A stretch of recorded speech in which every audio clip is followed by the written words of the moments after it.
Hi, it's Susie, and I just wanted to thank you all for hanging in with us while we've been on a bit of a break, while my mom has been going through a lot of transitioning. And we're still in the midst of it, but I wanted to get a couple of our episodes out and just keep you all posted and let you know that I appreciate your support, and I hope everyone is hanging in, all you caregivers, and just know I'm thinking about you, and I know that it's been wonderful having all the support from all of you. So enjoy this episode and keep checking back. We will be here. We're not going away. When the world has got you down. And Alzheimer's sucks. It's an equal opportunity disease that chips away at everything we hold dear. And to date, there's no cure. So until there is, we continue to fight with the most powerful tool in our arsenal, love. This is Love Conquers Alls, a real and really positive podcast that takes a deep dive into everything Alzheimer's, the good, the bad, and everything in between. And now, here are your hosts, Susie Singer-Carter and me, Don Priest. Hi, everybody. I'm Susie Singer-Carter. And I'm Don Priest, and this is Love Conquers Alls. Hello, Susan. Hi, Donald. How are you? I'm okay. It's a beautiful Saturday morning. It's supposed to be nice this weekend, and we're doing a great show. So what could be better? Everything is it's I'm still on the like you put it, the whack-a-mole of my mom's journey right now. Her medical journey. Yeah, if it isn't one thing, it's another thing. My mom, God bless her, has been in and out of the hospital now. I think this is the 5th time since January. And from hospice, now she's in palliative care, and which I'm kind of happy about. I think she should have been there from the beginning. I think that should have been the path. Unfortunately, it wasn't, and it landed her back in the hospital. And like you say, it is whack-a-mole. Every single day, you're trying to deal with a new, there's something new thrown. And it's whether it be from the caregiving side, the medical side. It's nonstop. It's unbelievable. No, it's exhausting. I'm just telling you. I think my mother is hanging in to give me fodder so that I can share it with everybody and be a trumpet for this part of the journey, because it's not for sissies, and it's certainly not. It's the farthest thing from perfect, this system, and it really needs revamping desperately. And I'm not by nature like a combative person. Like I'm not. I literally want everyone to be happy and want them to love me personally. And I have had to go in and I've had to put my armor on and become Cruella de Vil. Anita, darling, no time for games. Where are the little brutes? Like I walk in, they're like, "Oh God, she's here." Oh God, look who's here. No. It's awful. But they moved her to a new floor, so they don't know that yet. They don't know that. Yeah, right now they still like me there, but I'm not sure that's true, Don, because I know. Because I think like the word got through. It's like they talk. Yeah. So but that's you know what? You have to be. You have to. You have to be the advocate. Because if you're not, no one will be. Yeah, and it's unfortunate though. That's what everyone says that has been through this. It's unfortunate that we have to be put in these positions to not only have our own personal, journey with losing someone that we love, but then having to be so assertive and go against our nature, mm-hmm. And like everyone who's been there before me says, "Oh, they don't like you. You're doing a good job." Yeah. Right? So because apparently you've I'm taken doing them a out good of their job. comfort zone. Yeah, you take them out of their comfort zone, which is to do the bare minimum. Exactly. And, the bare minimum is not enough. But anyway, the good thing is God bless her, my mom. She's still there. I mean, she is unbelievable. I mean, I just said, "Mom, you're making me have to step up so hard," because I'm like, I cannot believe like this woman is God, I mean, I can't even tell you what she's been through. And Well, she's so, a superstar. so everyone knows 13 weeks ago she was given 2 hours to live. 13 weeks ago, and she's still going. And, you know, she's Knock you know, wood, just cuckoo. causing trouble. She just causes trouble every Yeah. day. And that's, I tell her, but you're a that's her. troublemaker, Mom, and she goes. But I freaking love her, and if I can get her to laugh, I'm the happiest girl in the world. If I can get her to laugh, and that's Yeah. my goal. I Yeah. mean, I literally at the hospital last week, I put on a show. Like she was only in half a room because it was you know, it was a big hospital, so she's in half a room sharing it with the curtain. And I bring my phone, and I've got Broadway tunes going on, and I sold it. I brought it home. I did a little of this.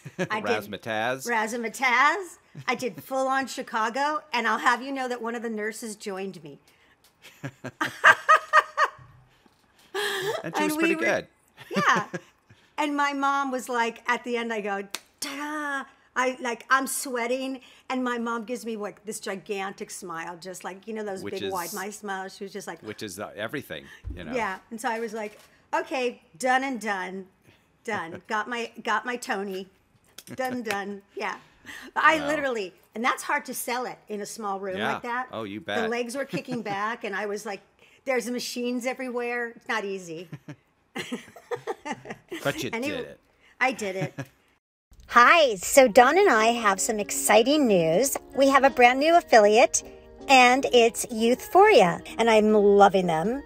Okay, I'm more excited about it than Dawn because it is makeup, but he's excited for me because he's that kind of friend. I always wash my face before I go to bed. I don't know about you, but I just cannot fall asleep with my makeup on. Except last night, I literally got into bed and thought, I'll just hang out here for a second and then go wash my face. And I didn't. I have been taking care of my mom, bouncing back and forth from the hospitals. It's been stressful and tiring, but I was wearing Youthphoria and I fell asleep. And the good news is Youthphoria is literally good for you while you're sleeping. Youthphoria is the TikTok viral makeup brand that's formulated so good for your skin, you can actually sleep in it. So that's so good. Their founder, Fiona, did just that. She really did for 2 months. When she was testing their crazy popular BYO liquid blush that they sent me, which is so good, that adjusts to your skin's unique chemistry for a color that's designed especially for you. And I'm not a blush person, and I love this because it makes your cheeks look dewy, which I like. Just that alone is cool enough for me. But when I found out that the founder, Fiona, woke up with better skin as a result of sleeping in it, I'm sold. I mean, it's AAPI female founded, cruelty-free, vegan, bio-based, and loaded with proprietary skincare complexes that go to work for your skin. The whole range does this, including their mind-blowing new pre-game primer, which they sent me, which I also love, and I never use primer. I'm serious, I really love this stuff, which actually stops your skin's sensitivity at the neurosensory level. It's insane, it really is. So I would say head to youthphoria.co, spelled YOUTHFORIA, to shop your best skin yet today. And be sure to use your special code from Love Conquers All's, LOVE, L-O-V-E, for 10% off your first order. That's LOVE, L-O-V-E, for 10% off your very first order. Youthphoria. You can sleep in it. So Dawn, so today, everybody, I know this woman, but not like personally, really. I just know her because we are colleagues. We are, you know, as writers and performers and kind of a little bit of Jills of all trade, I would say. A little bit. We like to dabble in a lot of things. Like she's just this, but I thought I was, you know, I had a lot of energy and a lot of interest. I can't, you know, she has so many. I don't even know where she finds the time. I've known her from the Writers Guild of America. We're both members of the CWW, which is the Committee of Women Writers. So Dawn, please introduce her. I'm gonna do that. And today our guest is Annie Wood, an Israeli-American self-proclaimed hyper-focused ADHDer, Hollywood native, and a lifelong creative compulsive. She's a TV, film actor, writer, poet, and internationally exhibited mixed media artist who has published 3 novels. But as a result of her father's dementia, an imaginary voice has led her on a new creative path, a path filled with poetry, art, and a play chronicling the dark and often frightening journey she shares with her father and that insidious voice. It's a fascinating and truly unique caregiving story, and we're honored to have her share it with us today. And, as an added bonus, we share her love for boiled artichokes, and we can't wait to talk to her about that too. So, let's wait no longer and say hello to Annie Wood. Hello, Annie. Hello. Hi, Dawn and Susie. I love that intro. Yes, I didn't know you guys like boiled artichokes too. It's our go-to. Of course. Now, the big question is it's lemon salted butter, correct? We don't do butter, we do olive oil. My husband's Italian. And yeah, so olive oil is the way. With I actually get real garlic and I smush it in the garlic press, right? So garlic, lemon, olive oil, maybe some truffle salt. That's fancy. Very fancy. Yeah. My mother used to make them with like Italian style, which is a different way, where you take Italian breadcrumbs and you put them in between the leaves. Okay. And then you also do butter and lemon, and then you steam them, so that the breadcrumbs go deep down inside. And so with each leaf, you get a delicious surprise. Wow. It's Okay. delicious. Something I used to do is I used to take garlic cloves and put them in the center of it, and then steam it. Boil them with that. But any of these ways works for me. Any of them. You know, you two are way too fancy. It's lemon and butter. And that's Okay. You know, Dawn, you're a simple man. I am. Some call me a simpleton, but that's a little different. So you're a practical artist in a lot of different mediums, right? I mean, a lot. I mean, like sculpture, paint, drawing. You're practical, right? Yes, you're correct. I'm a mixed media artist, meaning just all the things, all the mediums. And really, that's just part of my exploration and experimenting. I was hoping I'd find a favorite.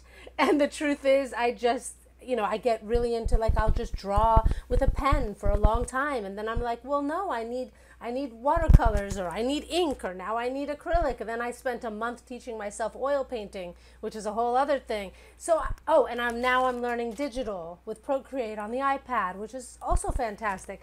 So I just love it all, and I'm just trying to follow wherever, the moment takes me. But I do kind of wish I could just find something that I love and stick with it, to tell you the truth, because I feel like I'd be calmer, more focused. But I can't. Right. I just can't. I just love to experiment with everything. I totally relate. I've had so many different dabbles in different kinds of artistic expression, from jewelry making that absorbed my life for about, I want to say 3 years. Nobody saw the front of me for 3 years because I was in my whole designing, and I thought, and then I got to the point where if I didn't hire a bunch of people, I wouldn't have been able to keep up, because we were in stores on Montana and in Fred Siegel, and we couldn't. I couldn't keep up. That's awesome. Yeah. And then I was like, okay, I'm done with that career. Next, and then Chuck Lorre, the showrunner Chuck Lorre, yes, produced me and another girl in a pop group called Two Chicks before he was Chuck Lorre. Yeah. And so, and we were on our way to stardom. We had a hit song called Bad Dreams in Hollywood.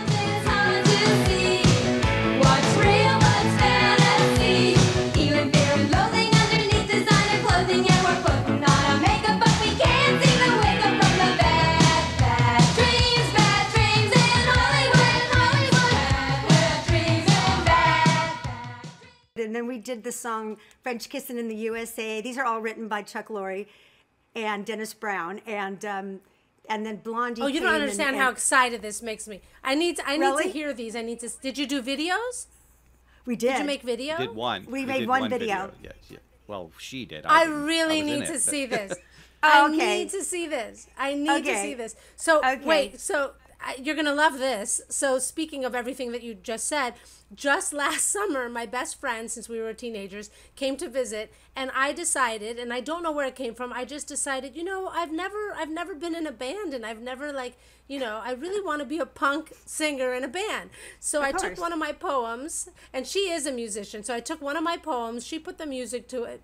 My ex-boyfriend is in the music industry, and my ex-husband is in the music, so I've connected to the music industry a lot without being a music person, but I decided that we need to record this. So I called my ex. He said, sure, come over to the studio. So I came over there with Melissa, and we recorded a punk song, and then I did I do a stop motion video, little short mini shorts, and so I did a stop motion for it. So the band is called Queen Winona, and we recorded this song because Winona Ryder, we're Gen X, and Winona Ryder we decided is our queen. And we have this song called Bad Day Beth, and I have a video. So, but that's it. Now it's out of me. Done. So that's fine. Yeah. Done. So sometimes it's like check. That. Yeah. Yeah. Check. Sure. Sometimes it's like that. But with art and with writing, that's not happening. And also acting. I've acted since I was my whole life. So these are just things that are just part of me. So they're not things. They're not things that I'm, playing around with. They're things that obviously I want to also make money and be abundant with because this is my livelihood. I don't have any other kind of job. Yeah. Agreed. But that's amazing, and I want to see. Yes, and I want to see your video. Now I'm dying. Oh. Well, get ready. Get ready for an 80s delight. I love it. Oh my God, I'm so excited. It is the quintessential 80s rock video, pop video. It's an extravaganza. Yeah, we actually got, we were signed with Rhino Records, and I'm looking at the review in my double CD, and with like one-hit wonders, and we're on it. Yes. And it really wasn't a bona fide hit, but we're on it. And the review said, like, the description of us is the best of the post. Bengals, the Go-Go's, yeah. Oh, I so can't wait. And that's as a joke, I call my song a one-hit wonder. But obviously it's not a hit. No one knows it. I share it on social media. That's the only place it is. So it's obviously not a hit, but I jokingly call it a one-hit wonder. Hi, me again. Okay, I have one more thing I want to talk to you about. MeUndies. That's right, I said it, MeUndies. That's right, I said it, MeUndies. They're our new affiliate, and I'm loving MeUndies. You know those days like when your coffee shop's closed or it's out of your favorite coffee brew or your air conditioner breaks on these really super hot days, especially in Los Angeles right now, and, life can be really hard. Or let's take it on home to the caregivers. Forget about it. We know how hard life gets. One thing I found is comfy underwear is great. Good thing MeUndies is here to help us all take a break from the hardships of the world. Why don't you give yourself a soft summer? Because these underwear are the softest. I'm not kidding. They're soft, they're breathable, and adorable. I mean, they really, really are. They have patterns that are so cute. They sent me some, and I'm loving them. Nothing cuts into you. They're light, they're breathable, and adorable. So you can stay comfy and cool. Double entendre. With all their tons of styles, and they have sizes that go from extra small to 4XL. So there is a size for all of us. Here's the other good thing. There is a promo for all of you listeners of Love Conquers Alls. You get 15% off your first order and 100% satisfaction guarantee when you go to MeUndies.com/lovealls. That's LOVEALZ. MeUndies.com/LOVEALZ.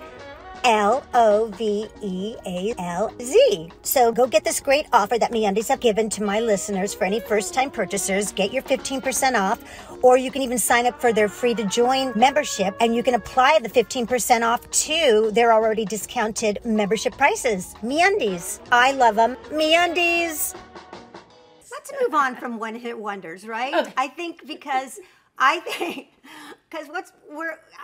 just so fascinated because I saw you posting about your father, and at the time you had assumed it was Alzheimer's, and you were starting to use your art to express what was going on, which is always so powerful, Annie. And it's like, I always like to quote Lisa Gibbons because she was on our show and I love her. And she's the first person that ever met with me when my mom was diagnosed. And she's just been my muse.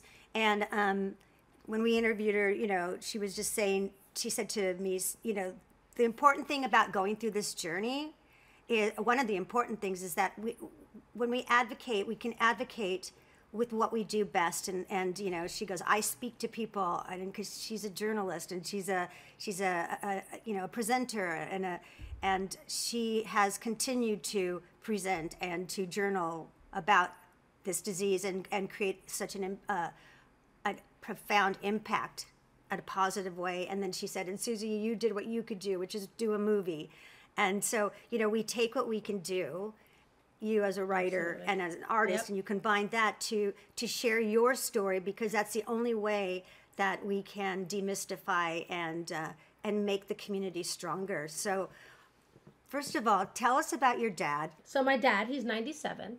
He was living in a senior living center, really nice place, but it was, you know, an apartment that he lives by himself in, and he would just go to the dining room to have meals with people. But that's it. It was not, there was no extra help. It was just senior living in a community, but he's by himself. Independent. That's what it's called. Independent living. So that's where he was living. He had a girlfriend that actually, after my mom died in 2015, he was living in this place, and he met Lynn, who was 90, and my dad was 90-something, and they got together and fell in love, and they were together for years. Then, sadly, she passed away last year. After she passed away, this is when things started to change in my dad. So he has macular degeneration, so he can't see barely at all. That's a problem. He's a writer, so that's an extra problem because he's a writer. My husband and I, Peter, we started noticing that my dad was hearing a voice, like a faraway voice. And at first, it was just like my dad was hearing in the distance someone repeating a phrase over and over again. And my dad was just interested by it. And he wasn't upset. He was just like, isn't that, oh, I wonder what that is. Do you hear that? Do you hear that? We never could hear it, but it seemed to have kind of been keeping him company in a strange way. They were under quarantine there because the norovirus broke out after coronavirus. Norovirus, very contagious, it can kill an elderly person. So he's not going to the dining area. His girlfriend just passed away. He's alone in his apartment. He can't see. And now he's hearing this voice. So I think all the things that happened, kind of like loneliness and isolation, I thought, well, it's keeping him company. It's really not a problem. It started to get more and more of a problem when this voice, my dad started talking back to this voice.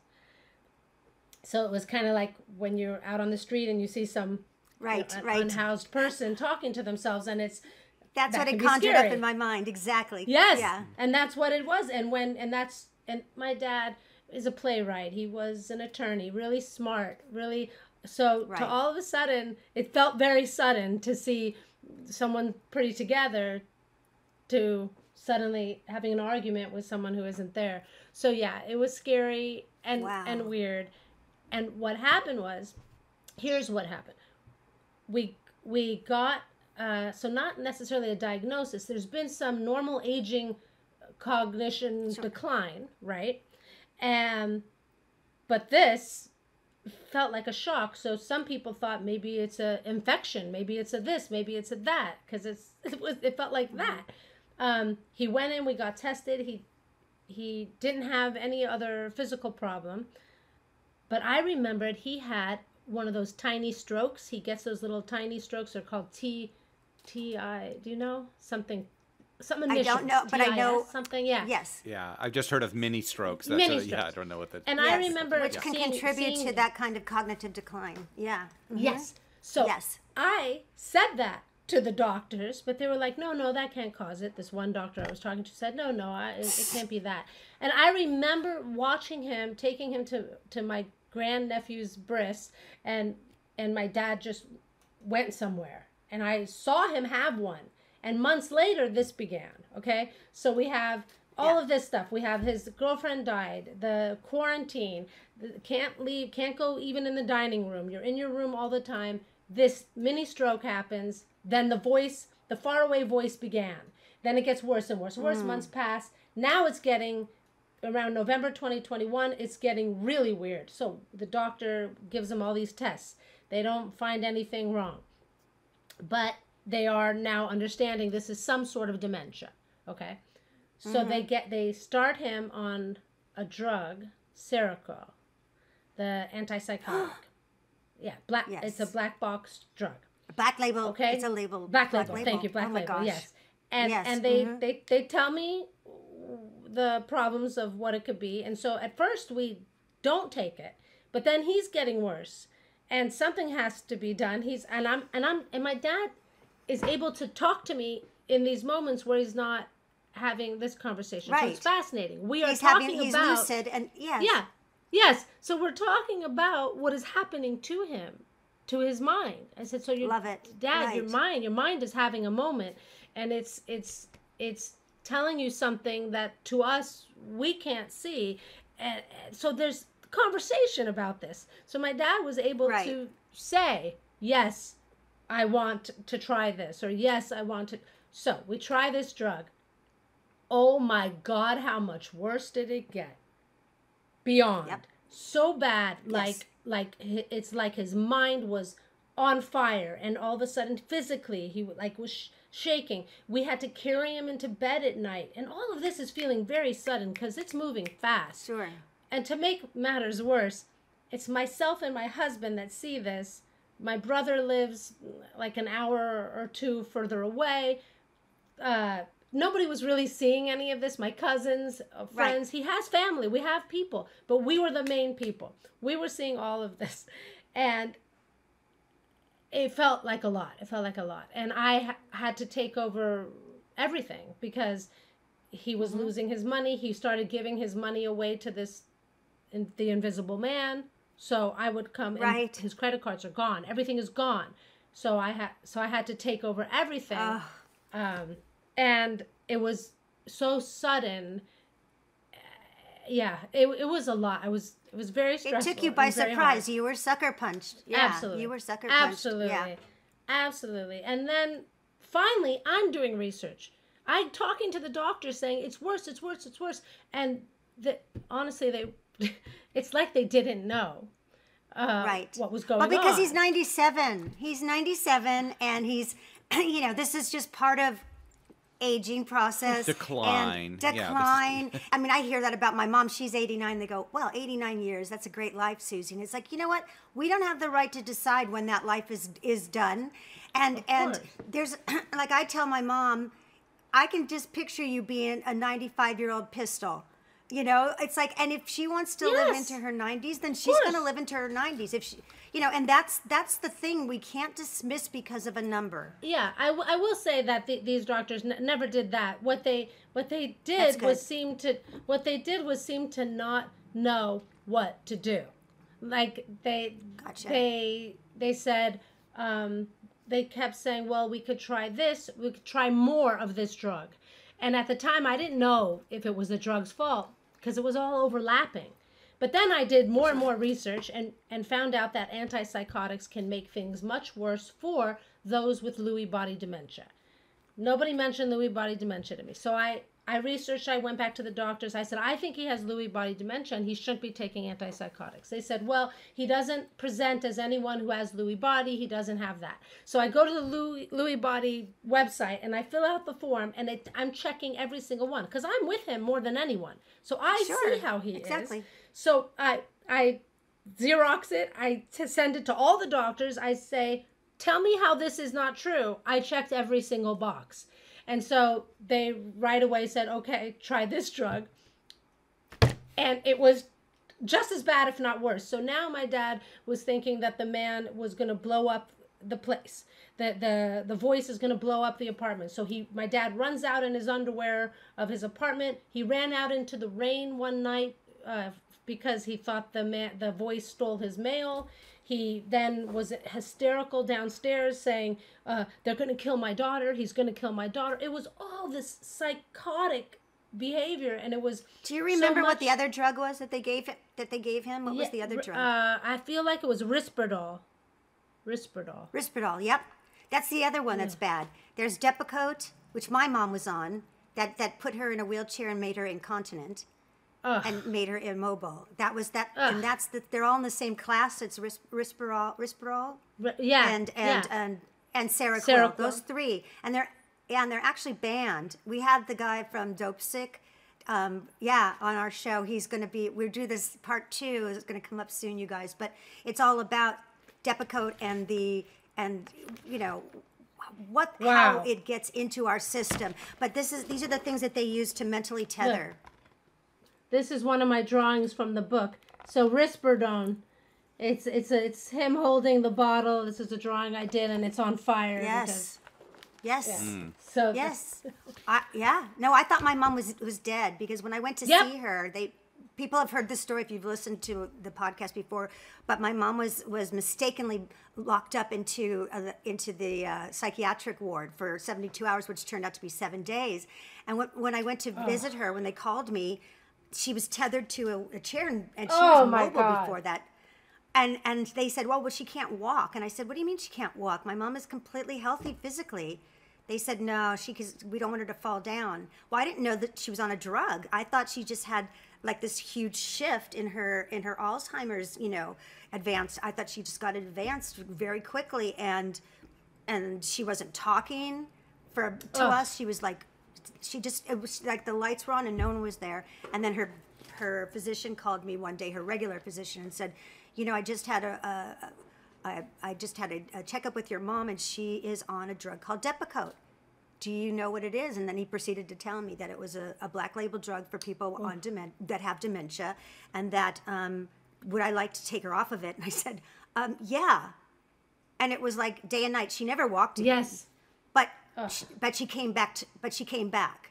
Mentally to us. Yes. Yeah. Good. Thank but God. This brings up something that's really important that you said earlier, and that's the doctors don't have perspective. They don't know what they were normally. Yeah. They don't know them, so any aberrant behavior, they may just sign off as, oh, that's them, or that's a.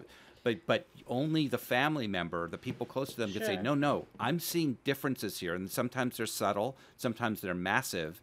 But it's so important to communicate that to the doctors and to have them take that information and take it seriously, because that's the only way you're going to know whether it's drugs what the baseline or is.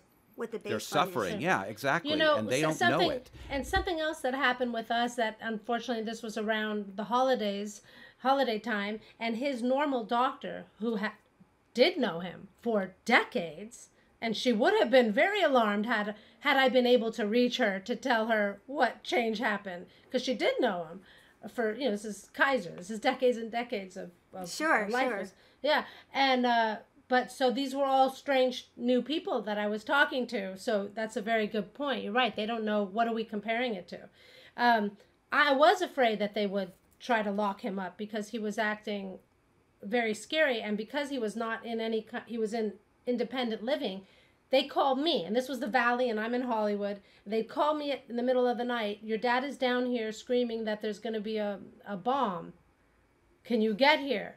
So I was going every night, and luckily I have a very supportive husband. Peter was with me for most of it, and putting him to bed, and and for a long time we thought he was taking his meds normally, because he was fine, or fine-ish for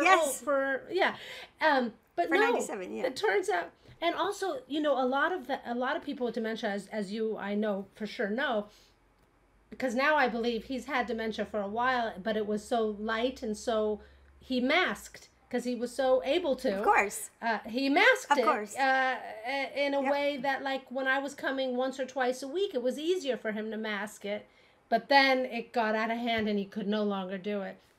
But to this day, Peter and I are the only ones that saw the real dramatic, horrible stuff. Like when he hit his head because he was in a panic and they rushed him to emergency. And the entire time in emergency, he was having a conversation and saying that the voice was in the next room. And then, and he, to this day, even though my dad is much better, which I'll tell you in a second, to this day, my dad believes that I'm friends with this guy. Oh, and that I was in a physical altercation with this guy. And my dad, to this day, believes that this is a real person. But we got him on a different drug. Finally, everyone listened. And it like overnight, he is not having any of those insane things. I got him into assisted living 4 minutes from me. I see him almost every day. So great. I can skip a day if I want because he's fine. They take great care of him. And he's not having psychotic breaks, but this voice is just part of our life. He exists. And to him it's a real person. So this audio hallucination is part of the family. That's awesome. And do you, I'm sorry, Dawn, but do you, so you, like you would with any kind of decline in dementia, is you lean into it. So instead of denying that it's there, you just, you embrace it, right? So you've embraced I naturally this voice. do that. I naturally am that way, so much so that years ago I was a volunteer for a place called Senior Smiles. And they make you go through this whole course if you're going to deal with anyone with Alzheimer's or any kind of dementia. And they, at the time, thought the opposite, to do the opposite with someone like that. This was many years ago. And I was really young. And even though I was really young, I was like, wait, that sounds terrible. That's mean. That sounds mean. Yeah. Why would I do that? What do we care if there's no cure and this person is already in that world? Why would I do that? I should just improvise. You're not going to change their mind. Right. It's not like you're going to talk them out of it. Right. I said I should just improvise. I'm very good at improv. But they said no. So I said, well, then I'll visit other seniors, but no one with dementia, because I'm not going to sign this paper that says I'm doing that because I think it's wrong. Right. And I'm so happy to hear that that's how this people believe now. Now that is the way. Well, yeah. I always say, like, you just have to look at the way we treat children. Would you ever tell a child that has an imaginary friend that's like, okay, that friend doesn't exist, so come on, let's get real. Right. No, you allow them to have that, and it is just part of their development. They're going to develop out of it, but your dad is developing backwards into it, and that's okay too. There's a reason for it. There's a reason for it. For sure. And this is what I did do definitely in the beginning, is that I didn't say that I hear the voice too. I'm not lying in that way. And when it's something scary, I don't lean into that because that just instinctually doesn't feel good. So I redirect. I redirect, or I didn't know at the time because I knew much less in the beginning. So I did other things, like tried to have these conversations with him. Dad, you're a writer and you're not able to write, so maybe your story is coming out this way.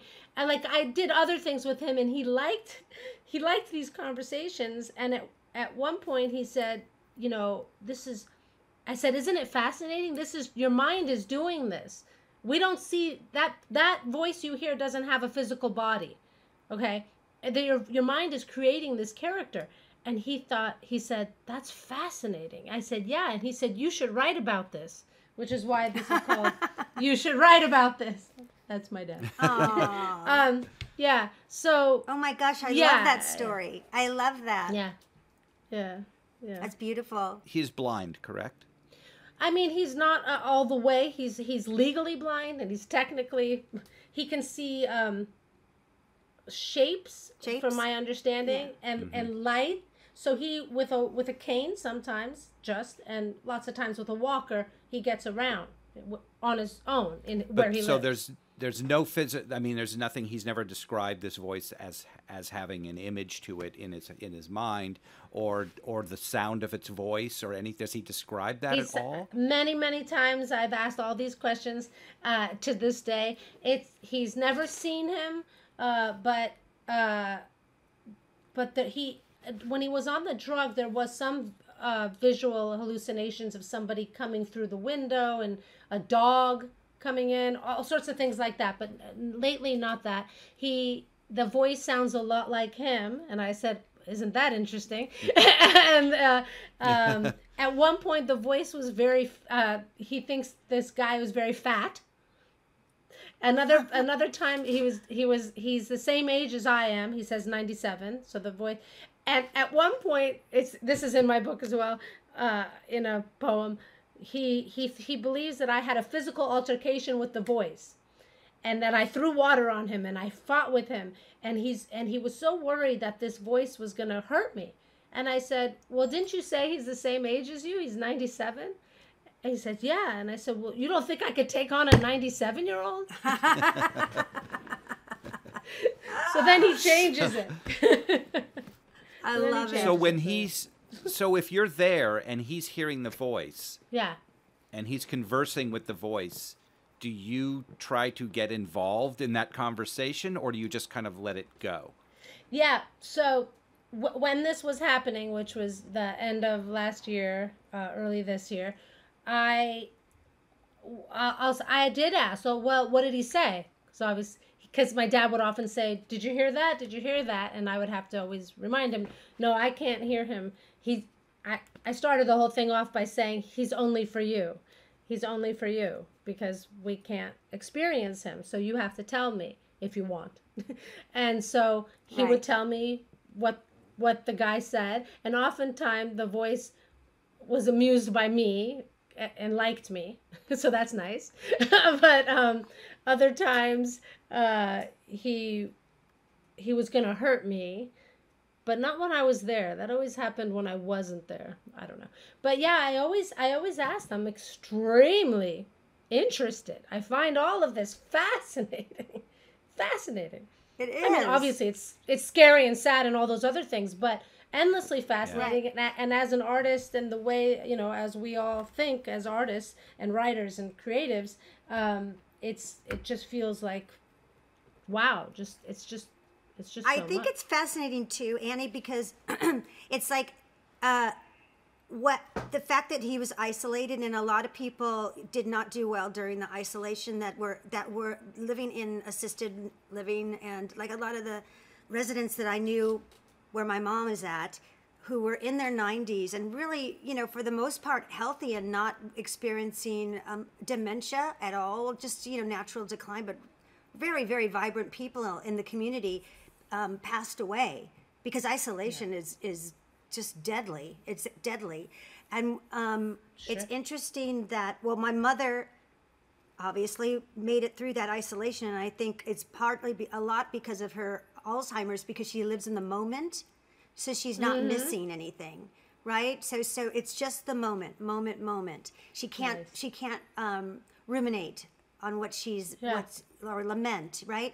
And then when you think about your dad and having this voice to keep him company, and then you think about the correlation that you talked about, people that are homeless, that are also in a way isolated in their own framework, right? And then they create these friends or these enemies or whatever. It's just something to fill their world. Yeah. So they have a social life, if for lack of a better word. And it's interesting that happens with people that are surviving an isolated kind of existence. And and I think yes, absolutely. And I think every human being obviously has a different story. It for my dad's case, I really believe, had his eyesight not gotten so bad that he could no longer type, that he would have continued to live out his stories in his plays. He's super prolific. Like, he has thousands. We're the same that way, he and I. When we write, and there's a lot of stuff. So he would be constantly writing. I know it. Growing up, he went into his little writing studio and he wrote. He wrote forever, So I feel like he would have been able to handle the isolation better had he had that. Losing that, it's like he didn't know what to do with himself. It was just the news 24/7, which we know it's survival. It's a survival mode. Yeah. Yeah. And now when you decide, I don't know if you decided to create art from this, or it just happened. Did it come out in the form of poetry in words first, or in art first? Oh, that's an excellent question. Yeah, let me try to answer that with some kind of thought. Hang on.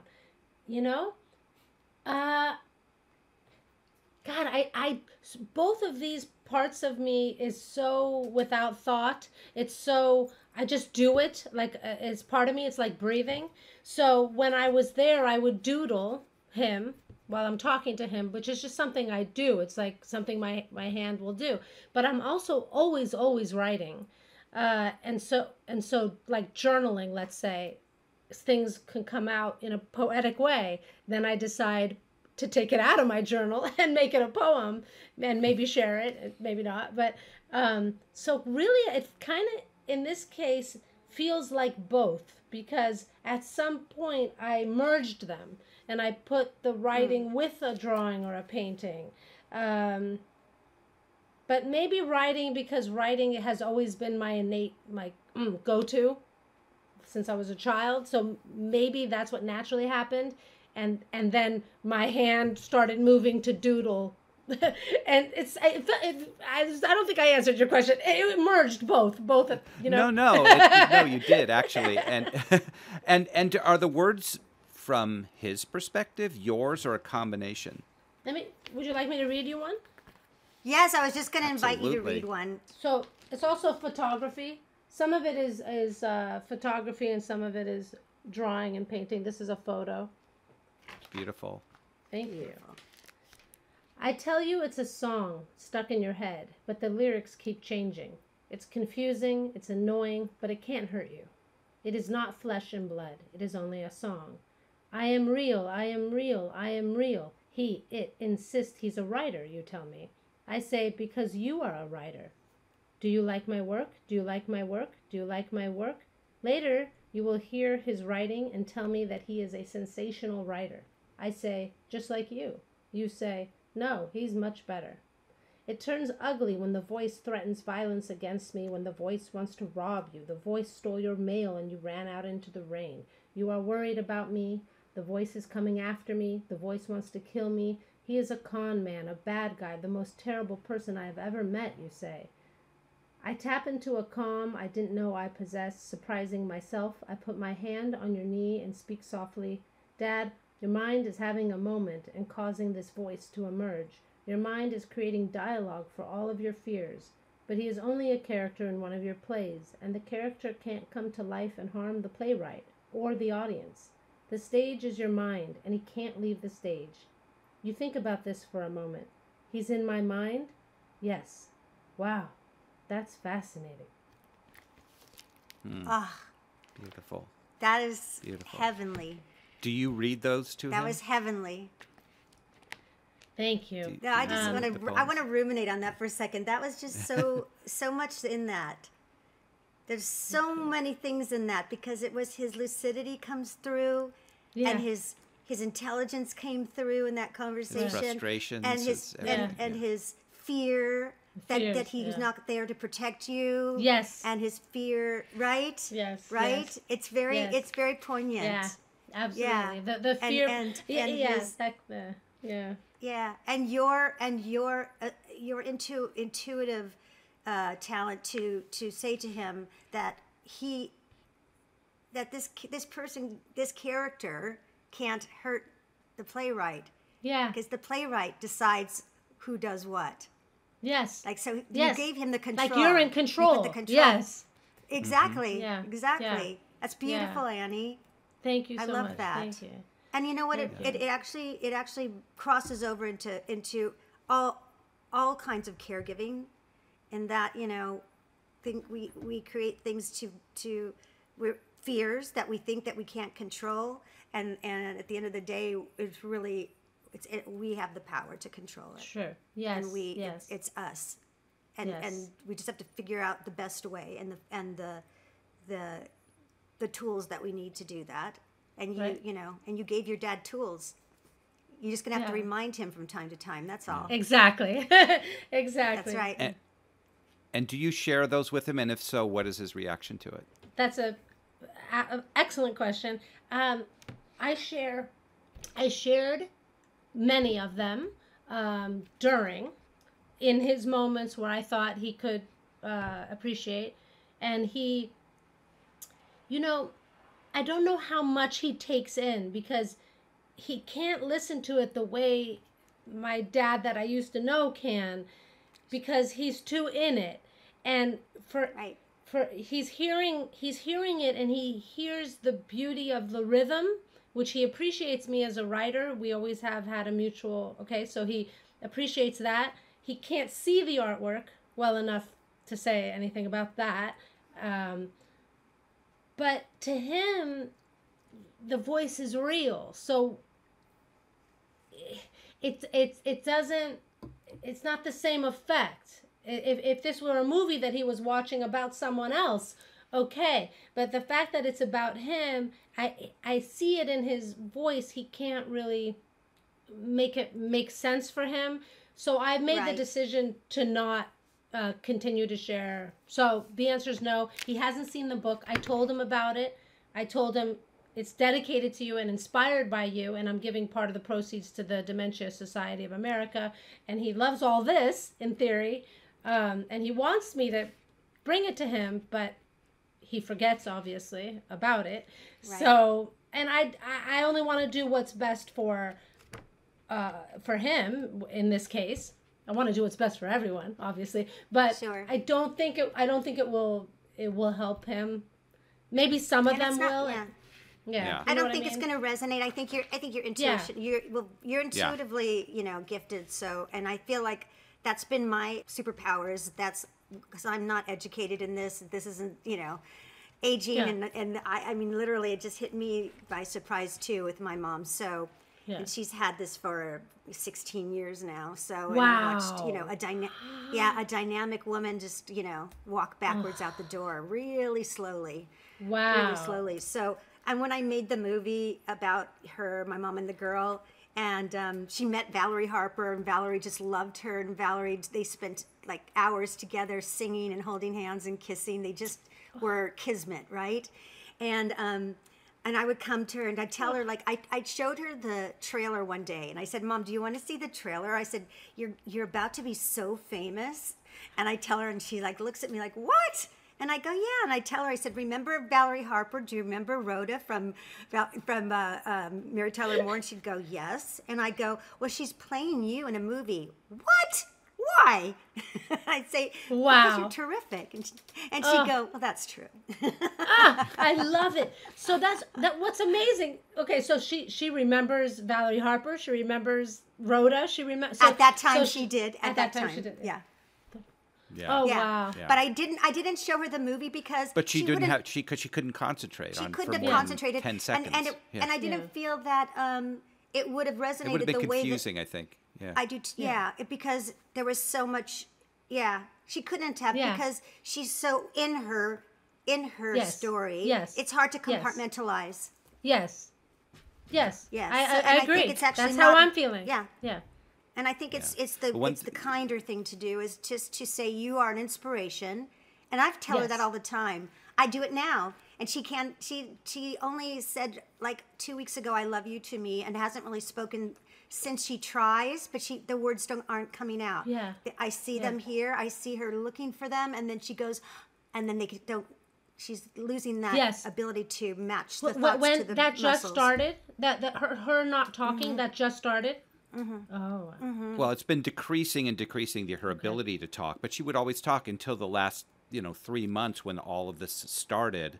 The "I love you" that came out a couple weeks ago, which was just a whisper. It's the only thing she said in the last 3 months. But it was fully articulated. It was like Dawn was there with me, and I would just out of nowhere she just went, "I love you," like just clear as a bell. Oh, and that's been it. That she's not seen nothing since and nothing before. Yeah. I knew how hard that was for her to do it, because to get that, to pull the words, I see her trying to pull the words.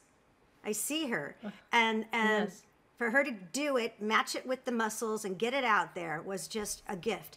So it's really, it's extraordinary, this whole process. And we just have to keep clocking where they're at, right? And that's what one thing that you said is maybe one of the most important tools in a caregiver's arsenal is intuition. Mm-hmm.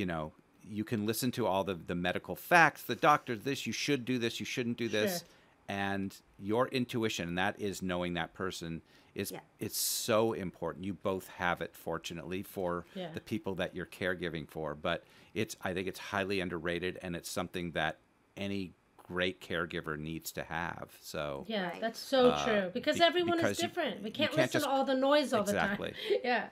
No, because studies and data are just, that's like an aggregated average, but none of us are average. That's just right. So there's X factors for all of us, and I keep reminding the doctors that, and I ad nauseum. It's like, yes, but that's not a blanket. That doesn't. That's not a blanket. You can't say that. When she went into the hospital last week, no one thought she would make her 89th birthday. She did. My granddaughter, who's 2 years old, she came in. We had a little party for her. She climbed into bed with my mom, Nanny, and just patting her and kissing her and hugging her and getting in. And like my mom woke up. My mom was like, and then kissing her, and they both were kissing each other and smiling and laughing. They had a whole nonverbal conversation. So I showed everybody at the hospital. By the way, I know she doesn't talk, but she's alive. Watch this. Yes. Oh my God. They know. Because there's people there who have said the opposite, who basically are said, this one person there said, oh, well, she has holes in her brain, so, she doesn't know. Is this a nurse or a doctor? Who says these things? Who is that? Is that a nurse or a doctor? Or No, it was a part of the hospice team. Let's just say that. It was part of the hospice team. Oy vey. Yeah. Come on. Oy vey is right. Exactly. Oy vey is right. Teaches these so bizarre. They don't. That's the problem.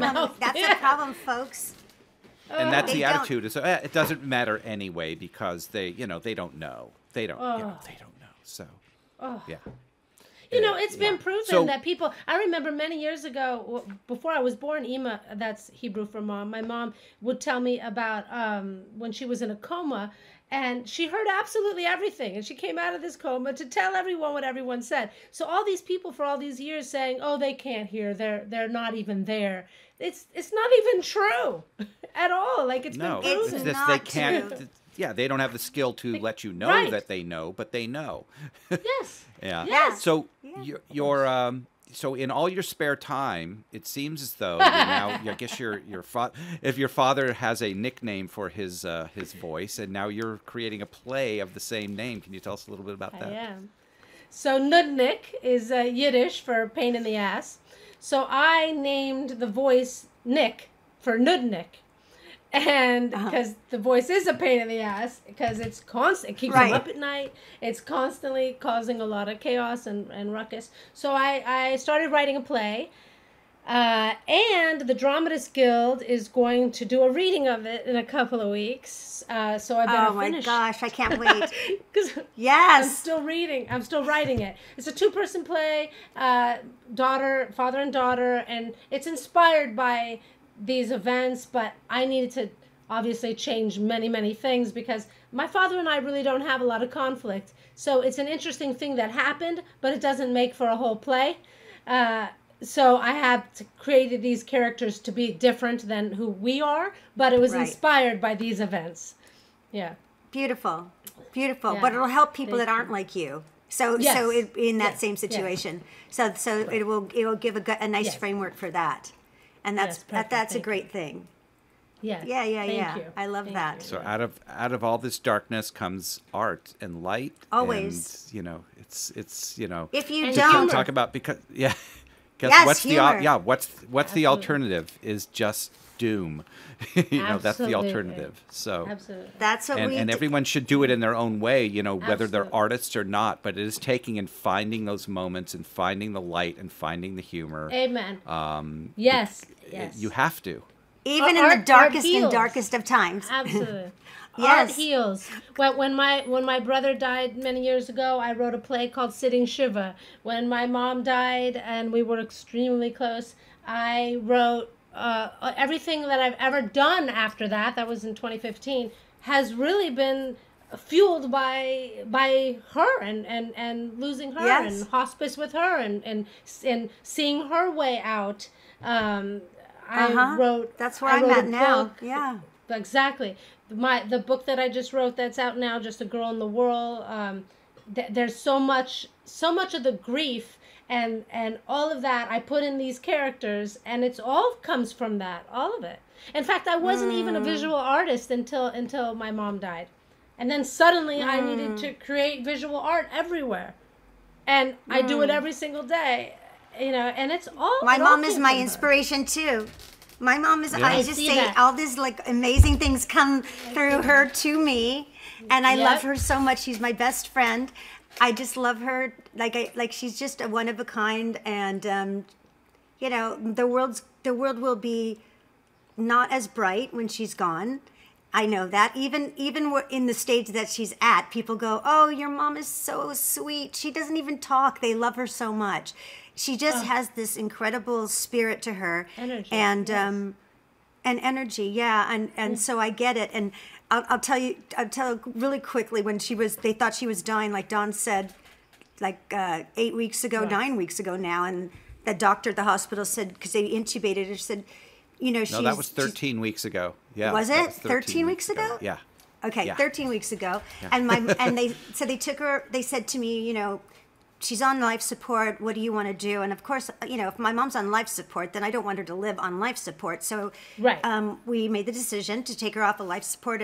And he said, yeah, she'll probably pass away within about 2 hours, 2 a day maximum, right? So took her off. Day goes by. No, and this is like no food, no water, nothing. Like she's ready to die, right? And so we're going through the whole give her, push her over the fence, like we're saying go, Yeah. It's emotional. It couldn't be more emotional. And 2 days go by and 3 days go by and my nephew and my daughters are there and we're by bedside, and like at one point at 3 a.m. on like the fourth night, my nephew is there, and I'm like a basket case because I haven't slept. So he says he can see her grimacing when I cry, so I'm trying not to cry in front of her. So I'm like behind him crying, and he's holding her hand, and literally we're kicking her out of the world. We're going, go on, get out of here, right? And I finally, like 40 minutes goes by, and my nephew looks at me and he goes, Aunt Susie, I don't think she's going. And he goes, I go, what?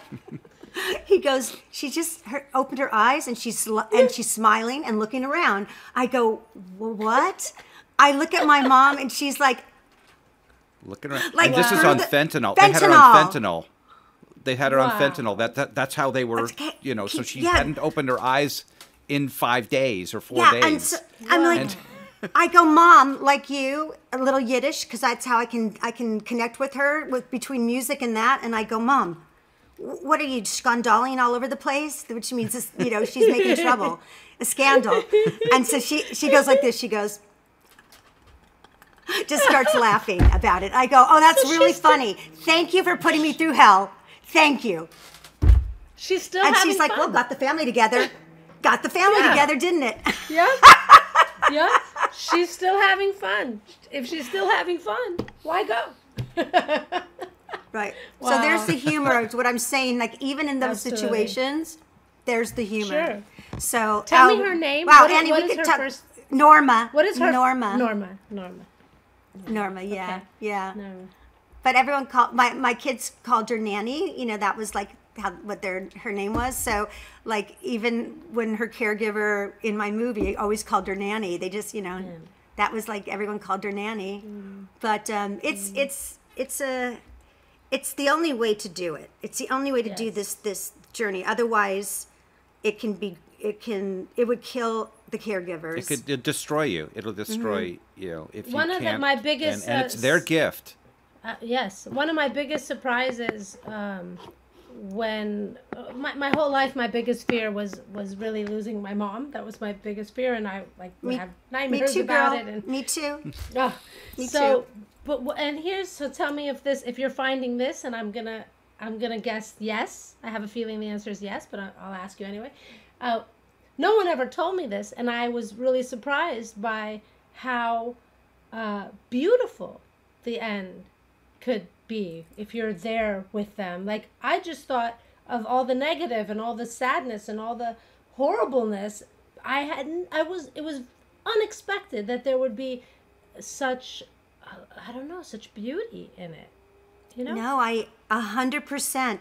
We had a guest on over, I want to say early last year, Trish Laub, who's a good friend of mine now, who's in the community and went through the deaths of, she caregave for her mom and father, and is almost like a death doula, right?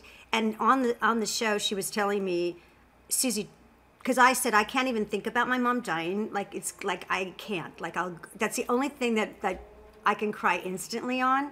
And she said, you're going to find it to be the most beautiful experience. It is such a gift. It's such an honor to be there.